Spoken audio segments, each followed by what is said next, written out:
Welcome back, everybody, to another episode of Remaking Sands of Time in a data pack. Do you guys like my Halloween skin? I am using the Minecraft 15th anniversary cape as a template to make a onesie outfit. I like the look of the cape, but I think the onesie outfit looks kind of silly, but that's okay. That's kind of what I was going for here.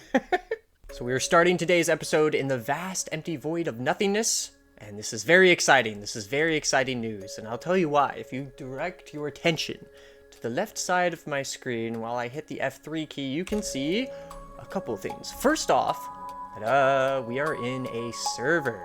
Second off, we are not in the overworld, we are in a custom dimension. Oh, yes, we are in the Red Sands of Time Red Rabbits team dimension. So each team will get their own dimension, and this will be where the tomb generates for each team to traverse through. So this way we can have each team be completely isolated from each other, so no matter how far in whatever direction you go, you will never run into another team. This also makes it so we can generate identical tombs for each team. It will be generating tombs at the exact same coordinates in each dimension, meaning that it will generate the same way for each chunk, whichever direction the paths decide to generate in their chunks. We went over that a little bit last episode, and again in the previous episode with how paths generate. So this is important to make sure everyone has an equal, fair playing field. But that's not all. There's actually another dimension. So on top of each team getting their own dimension, we also have this other dimension called Liminal Space. So let's go ahead and take a look at that. Ta-da! Here we are in Liminal Space. It's a vast, empty desert. This dimension serves as a place for teams to gather in between runs of a game. So when you think of the normal game of Sands of Time, a lot of the gameplay takes place in the tomb. However, just as important, there is another place where teams can teleport to after a run. This area is where they wait for other team members to get out of their tomb, or if they are trapped, if they got locked in the tomb, this is where they also go and get locked away in a cage. And instead of a nice oasis area, I decided to go for a dry, dismal desert. And you may notice something about the sky. It looks kind of weird, kind of hazy, right? Kind of foggy. Well, I went with this, I don't know, I just kind of like it. I feel like it gives it a vibe of this place is almost not real. It's all kind of an illusion. It's all digitally generated in the space between spaces, right? You don't know where this actually is, but it extends out forever. You could go mad if you go out there alone. This is also why I decided to retexture the sand block. I mentioned in the previous episode that the sand texture has been tweaked slightly to bring up the whites, desaturate it, and I think that helps tie in the gray sky well. I did the same thing with the cacti. I haven't modified the bushes though, and I think those are fine. Or the little rabbits that you'll see running around here and there. Just for reference, let's get some suspicious sand and place it down next to a bunch of the sand blocks. So we can see that this definitely looks a little more yellow, more saturated than normal sand blocks. And this in part obviously is because it's a slightly different texture, but I'm just trying to drive home that this texture was modified. Now while looking at this side by side, I thought this would make for a really good path representation, because we do have path blocks, and those are good for grassy terrains, but we don't have any kind of path block for sandy terrains other than sandstone. But I didn't want that. I wanted something that looked like sand. So I'm going to be using this in the structure that generates for the liminal space dimension. As a matter of fact, let's go ahead and take a look at that structure right now. So I have it generating only one of these guys in the whole dimension. So we can just locate it with the locate command and then teleport to it. And here we go, here we are. Now the majority of this episode, I want to talk about this structure. There's actually two halves to it. These tents, this little campsite area here, is the first half. You can see there's a tent for each team, and each tent has slightly different decorations inside. We've got 4 beds for everyone, looks nice and cozy. You know, it's the tools that they brought to this mysterious place in the desert that they are all going to explore and look for treasure. Now, these tents aren't just sitting here looking pretty. They actually serve a purpose. So if I walk into one of these tents, you can see here, ta-da! You hear a little noise, and it tells me in chat that I have joined that team. And I can change by just simply walking into another tent. So this is because we are building a standalone game, right? Red Sands of Time, as opposed to the normal game of Sands of Time. You know, with them, with MC Championship, they just get teleported directly from a decision dome. Now, we're not building the whole decision dome and everything. We're just building a game, right? Isn't that right, Llama? Ooh, he got mad that I called him a llama. So instead of a decision dome, we just have this campsite area for players to pick their teams. And this can be turned off with commands, so we can have an admin just manually add people to their teams if they so choose. But I feel like this is, you know, an easy way to make things happen. And once all players have joined their teams, we can run this function to start the game. And there's a cool little sequence here that I've built in for teleporting players into their team dimension tool space.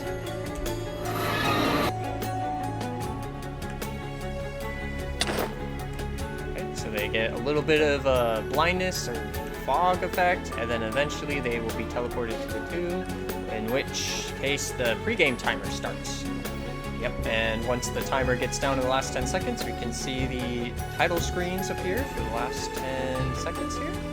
And little note chimes to make sure the game, to make sure the players are aware that the game's about to start, so get ready to go. We also now have a scoreboard here on the right side, so we can see for our team, we have the total count. And if I pick up some lapis, then it's added to my score and the team's total score. But for the sake of demonstration, let's just keep moving on. So let's say I'm done with the tomb, or my time is about to expire. I've got all the lapis that I think I can get, all the sand, all the goodies. I'm ready to exit, so I will head out here. And once I do so, I am back in the liminal space endless desert, but in a different place. It's just a slightly different place, actually. So if you've escaped the tomb, you spawn right here on this frog light facing the scoreboard here. And if you don't, then you get stuck in this little jail cell. Once the game is over, just go ahead and run the command game end. And that will play a little chime to let all the players know that the game is over. Everyone has returned from their tombs. The cage will be broken so people can be freed back into this desert.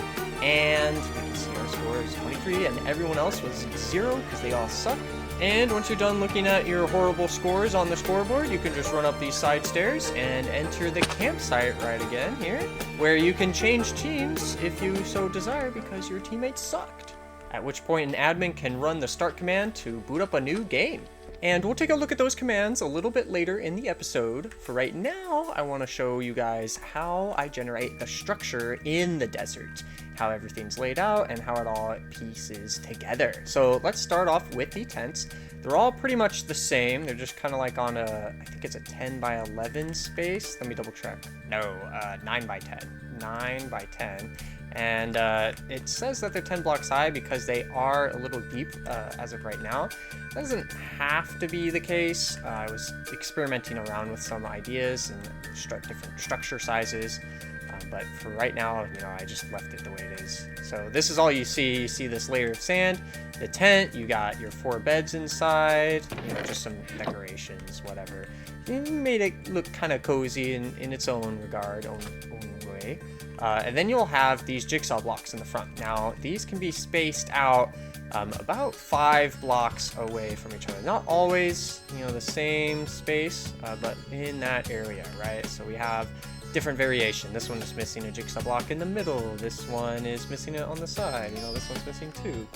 But they all are the exact same. They have the name tent. They don't pull from any pool or anything. This is how the path structures, which we'll look at in a second, generate these tents. So each of these jigsaw blocks, again, are just named tent, and each of these tent structures are in their own template. So over here, I have a layout of all the tents and where they generate. So the pink tent will always be in this corner, and it's always generated from this jigsaw block right here. You can see that's the template pool it picks from. And what I'm doing in this layout is I'm just kind of using this black wool to signify, okay, it could pick and match a jigsaw block right here. And if that is the fifth one, the furthest on the left side, then 1, 2, 3, 4, 5 blocks over will be the other edge of the jigsaw blocks. And then the edge of the structure would line up right here. In other words, that is to say that this jigsaw block, let's say, was the one that was picked to connect to the first jigsaw block that we just looked at. That means that the structure edge, this guy, would reach all the way 1, 2, 3, 4, 5, 6 blocks away. Whereas maybe if we picked this jigsaw block to connect to, and I say we, but it's just the game. It's entirely random. Then the structure would stick out 1, 2, 3, 4, 5, 6 blocks to the left. We can see that over here as well. So say this is the far, I guess, right side, rightmost jigsaw block that it picked. So then there's 5 spaces here, and then a little bit more for the edge of the tent. So we just looked at how each tent structure is 9 by 10. So we could see on these rectangles outlined here, it's 10 blocks deep and 14 blocks wide, because we don't know exactly where it will be placed. And I wanted each tent to have a little bit of wiggle room so that when you generate this structure, you know, it's not super predictable. All the campsites will look the same, or sorry, it's similar, but not the exact same. So in the middle of the campsite, we have 1, 2, 3, 4, 5 structures, and this one's in dead center. This one is actually holding the anchor jigsaw block, so this is where we start generating from. Now this structure is the campfire structure. Now in the campfire template pool, we can see we use rigid projection, so it won't do terrain matching. Same thing with the tents, these are rigid. However, all the campgrounds that generate outside and connected to this campfire, the center campfire structure piece, will be terrain matching. So let's just take a look at one of these. So this is the Camp Segment 3 template pool. And we can see here under Camp Segment 3, so the projection is terrain matching. So that allows all of this terrain to match what the world seed has naturally placed on the surface. And since it's all sand, these could all be technically, structure void blocks. I'm just using sand here as an outline to help me to see visually what it will look like. And then I also here have the suspicious sand blocks acting as our path blocks basically to the tent and back to the center campfire area. And then you can see these jigsaw blocks that are pointing up, just sprinkled around the whole campsite area here. These ones all pull from the same pool, the decorations of the liminal space target pool. Now you'll notice that there are quite a few jigsaw blocks that are trying to generate decoration structures. And, again, these are all the ones pointing up. A lot of the times these actually will fail due to the terrain, the natural terrain of the world. So say this area right here is either super hilly or I guess too flat for some reason. I'm not exactly sure how this works, but all of these may fail to place a decoration feature. The reason that each tent and the campsite generate guaranteed every time, 100% of the time, is because we are using sideways jigsaw blocks. Yeah, so if I back up here for a second and close out of these template pools, let me go into the structure folder. So we have our tomb structure, but we also have our liminal space structure. And this has a specific field here, terrain adaptation, and we're using the beard thin option. So this means that it tries to place the structure on the surface of the world, and it will kind of smooth the world surface to be in line with the structure to a degree. And because we're using this option, we need to be very careful about how we design the whole structure and how individual pieces connect to each other with the jigsaw blocks. And we need to be using sideways jigsaw blocks instead of up and down jigsaw blocks wherever possible. Yeah, it's kind of weird how this works, but again, just as long as if we're using sideways jigsaw blocks, we should be a-okay. So with that in mind, after we've done all this jazz, we come over here and we extend a little pathway that connects just, the scoreboard structure. So that's where this guy comes in. It's outlined on the ground here. Yeah, so we can see that the bounding box of the scoreboard structure fits nicely in this area. So this jigsaw block you see right here will actually be generated from the template pool that this jigsaw block is connected to.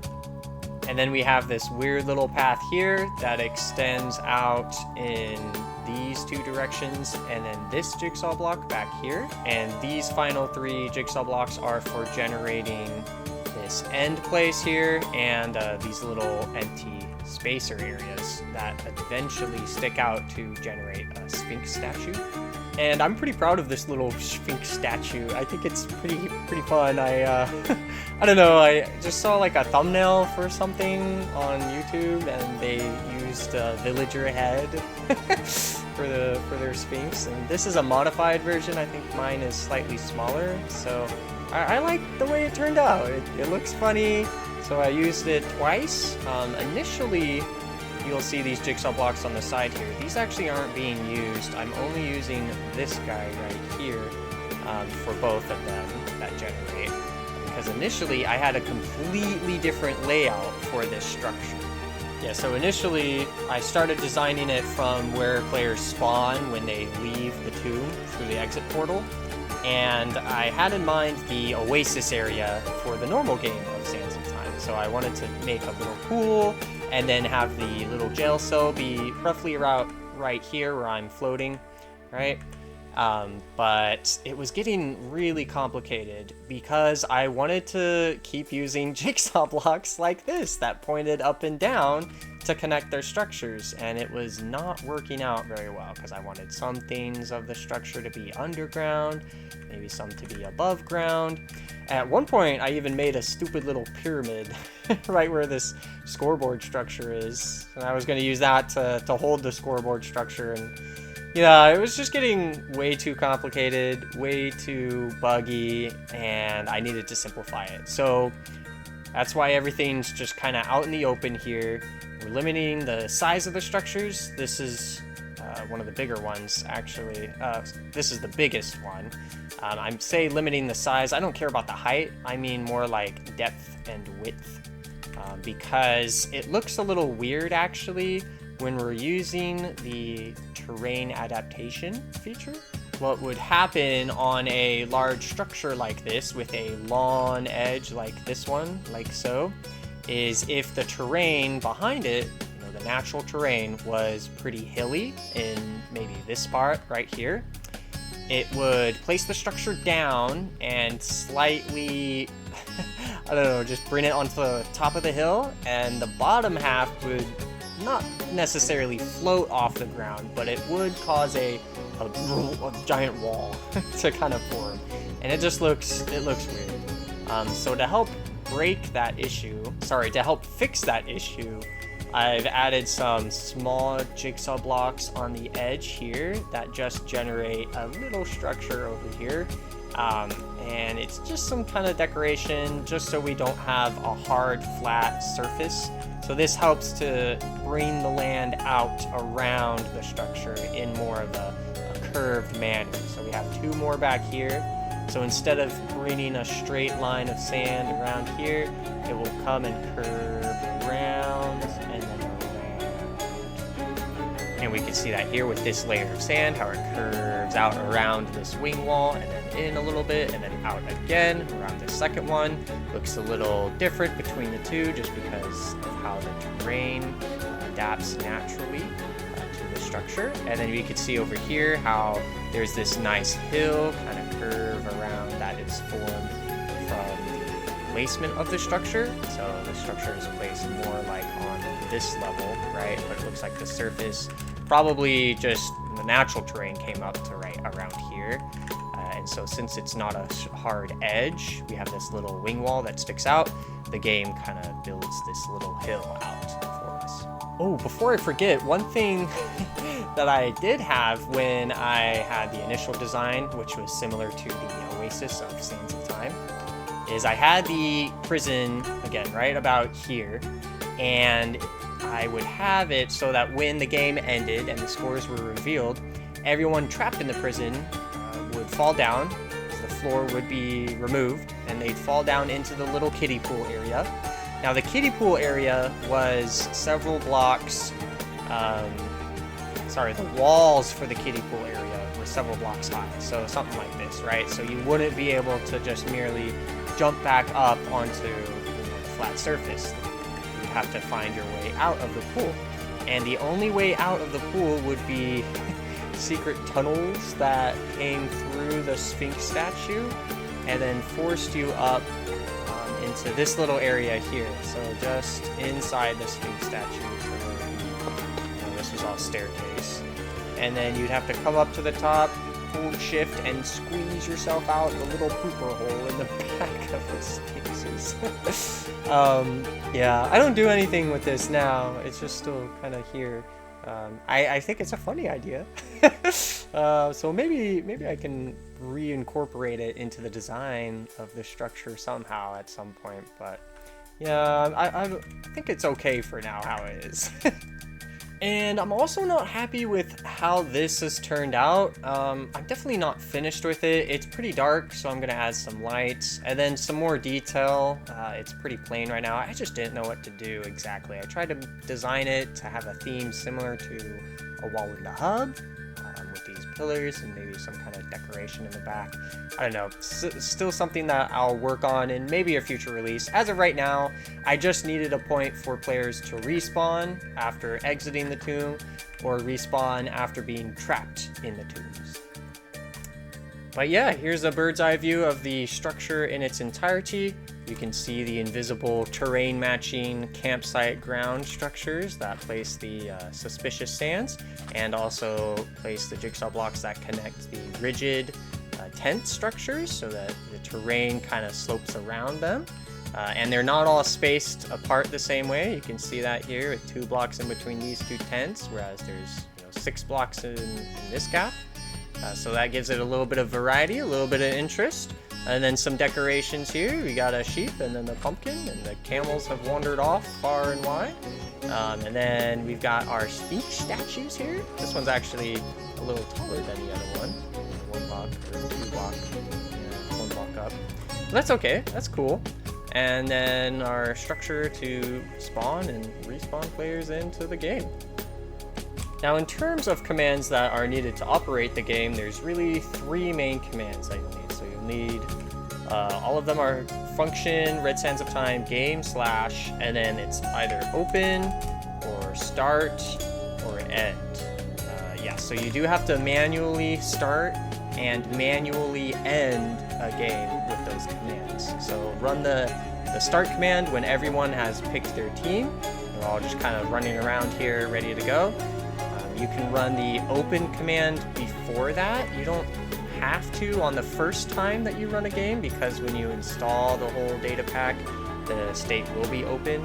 That's just to make sure that people can pick their tents. So you can see I'm on green team, and I walk into pink tent. Pink tent, my goodness. My team isn't changing. That's because we're not in an open state. So if I do function, Red Sands of Time, game / open, now it will register whatever team I want to join by walking in with their respective tent color. But yeah, once everyone is done running around their tombs, they've escaped and respawned back here or back in the cage, go ahead and run the game end command, and that will reveal the scores on the scoreboard here. Now, I don't want to go over all the details of these functions and the sub-functions that run from these guys. Some of them are pretty boring, but I have commented some documentation on all of them, just so when you do download, or if you want to download the data pack, you can see how all this works. I do want to pull your attention to a few things. So first here, I think it's important that we wipe the scoreboard data. Any players on any teams, maybe of a previous game, all of those scores will be reset. So we start off with a clean slate every round. It's good to do this so we don't pile up data that we're not using anymore. Every time that I need to do something for a specific team, I have to do it for all 10 teams, which can be a little tedious in some of these functions. I've tried to minimize that as much as possible, but there are some things that just gotta do it. You gotta brute force your way through it. And this is another thing that I want to highlight. This is where we generate a random X and Z value for placing our tomb. So the random command range needs to be between 2 and this really, really big number. What is this? 2 billion? 2 billion? So you can go to roughly 1 billion in negative and positive directions. However, the teleport command has a maximum distance of 30 million in both the positive and negative direction. And so because of that, we can't just pick a random number between negative 1 billion and a positive 1 billion. We have to pick between this range because it's smaller. And so we do that here. So instead of, 30, we're going to give ourselves a little bit of cushion because this will be the point where the center of the dungeon generates, center of the tomb. And so we need some space, some wiggle room. And the pregame timer is actually a function that runs from the schedule command every 1 second. So in the pregame loop function, that's this guy right here, we follow a recursive pattern. Recursion is where a function will call itself over and over until it reaches a certain break case, right? And so in our case here, the break case is a scoreboard value for time remaining. Once time remaining for the pre-game player, or tag in this instance, is gone down to 0, then we break out of calling this line, this command down here. So back in the start function, we can see the command just before is a scoreboard command. For pre-game time remaining, we set it to 60. So this gives the players roughly 60 seconds of a pre-game loop. And this command right here is where we decrement that value by 1 for each second. What's interesting here is we are running the reload command. I don't know why, but I found that after executing all this and once hitting the break case, the timer gone sounds would not chime. I mean, like the commands would be executed, but I wouldn't hear any noises. So running a reload command for some reason fixes this, but this also causes a bit of a lag spike on the server. So, right after everyone's freed to go run around their tombs, there is a bit of a lag spike, and that's because of this guy right here. It's unfortunate, but I don't know of any other workaround right now, so it's going to stay that way. And this is the function that you execute at the end of the game, in case if you're curious. Alright, so the rest of the video will be a rapid-fire collection of clips of all the little things that I needed to do to make sure we have a completely fully functioning game. These are listed in no particular order, just whatever tickles my fancy while editing. Alright, let's begin! There was an issue with the template pool for decorated pots, where some pots would generate without a decoration on any of their sides. That has been fixed. As mentioned earlier, when a player picks up Lapis, that score is added to their scoreboard value and their total team Lapis scoreboard value. But it does so in a very weird roundabout way. For the longest time, I wanted to use the dimension MBT data of a player to get the dimension that they are in. Remember, each team is in their own specific team dimension. I thought this would be an appropriate thing to use. However, you can see it comes with the namespace prefix : and then the team name. And I was having issues transferring this over to a scoreboard value. So instead, what I do is I have some custom data in the team carpet that they have. So we can see here, if I get the components of the selected item, which is the carpet here, and I go to the custom data field, you can see I have my namespace and then team data, and then inside there, I have the team name specified. So there's a custom advancement that executes whenever the player has lapis lazuli in their inventory, and that advancement runs this function as a reward, which in turn just runs one function, but with some MBT data specified into it. So we can see here it looks for ourself, and then it looks into our inventory, and it looks for something very specific. It looks for some kind of item in our inventory with this data, something in custom data, red sands of time, team data. And so if it finds that, then it uses that right here to basically say, execute this command with whatever data is in this field. And this is the function that it executes, and we can see here, this is where we're using the team value that we just pulled out from the carpet items in their inventory. All right, I've also implemented some scoreboard data for deaths and banking so that we can see the proper score appear on the scoreboard once all players end the game. I'm now overriding the default Minecraft player loot table so that when they die, they can drop 80% of the lapis for whatever team they were on. For some reason, I noticed that using 0.80 would be a little over 80%, so I've decremented that down to 79, so it actually ends up being 80%. Now, if I want to use this loot table to drop 80% lapis when a player dies, I have to update this game rule here, do mob loot, which was previously set to false, and now it's set to true. And now with this set to true, I had to edit all of the loot tables for any mob or entity that you may find throughout the tomb to make sure that they all have this condition to not drop their loot if they're in the tomb. And speaking of overriding things, there are two advancements in the Minecraft namespace that I have modified so that they don't interfere with gameplay. That would be the Mob Hunter advancement and the one that triggers when you unlock a vault for the first time. 4 sounds have been added into the game. Let's have a listen. The first one is cage door open, and then cage door close. Those are for things like iron bar doors for freeing a player or other things that you'll find within the tomb. The next one is for vault door unlocking, so this will be heard by all players of your team when your team unlocks a vault door. And then lastly, we have a distant vault door unlocked, so this will be heard by all players of all opposing teams when another team opens a vault door.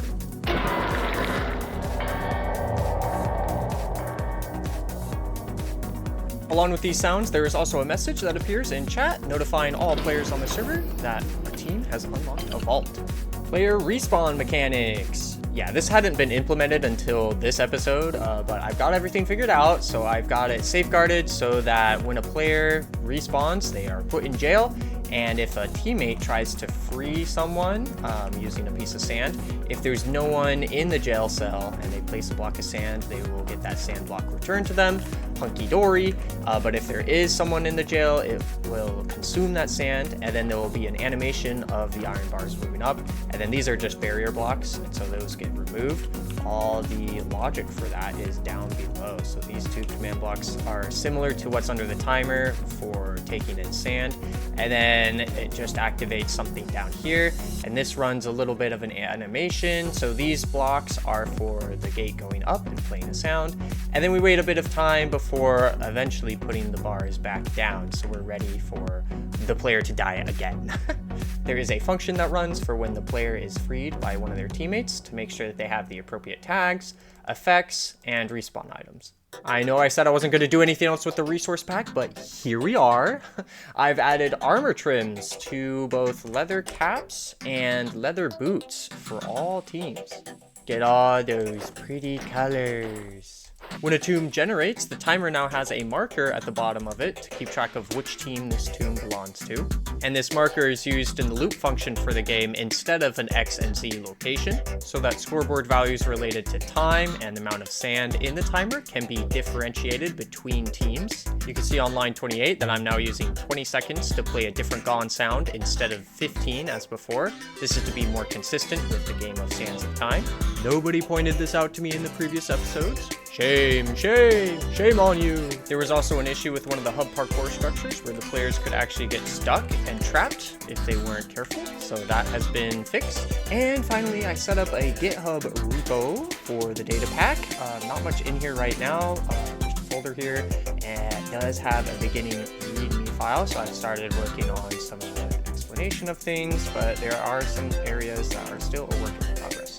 This is where I will be uploading the data pack for download once it is all done.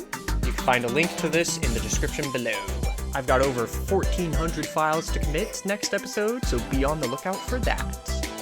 And that brings us to the end. Thank you so much for watching this video. I plan to continue making episodes as I add even more features into the game.